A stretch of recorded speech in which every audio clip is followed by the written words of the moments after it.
Kakatapos lang naming mag-cross sa Tukla Pass. At ito ang memorial o libingan ng mga bayani dito sa Mount Everest.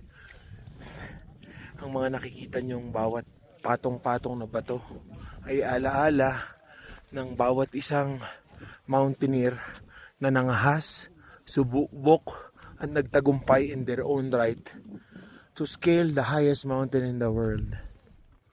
Makikita nyo, may mga lapida.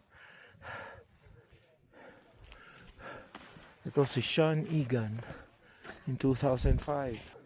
Ito naman mga Bulgarians.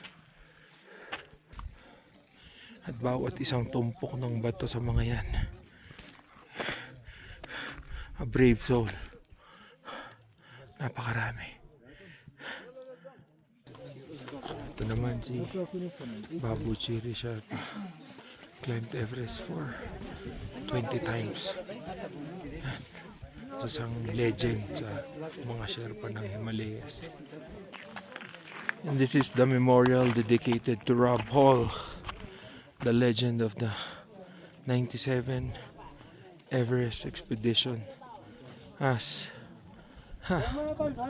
written and memorialized also by John Krakauer in the book Into Thin Air. Rob Hall from Australia. Muli pa nakikita nyo, lahat ng yan ay alaala sa lahat ng namayapa, nangarap at sa kanilang sariling kaparaanan ay nagtagumpay sa pag-akyat sa pinakamataas na tuktok ng mundo. Mabuhay kayo.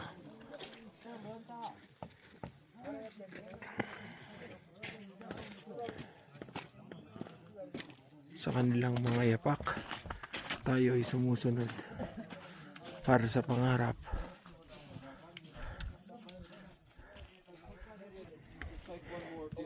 In the end, for every Everest dream, we don't merely exist. We do this to live. Maraming salamat, Lord, for this opportunity to reach this height, my own summit. In Jesus' name, amen.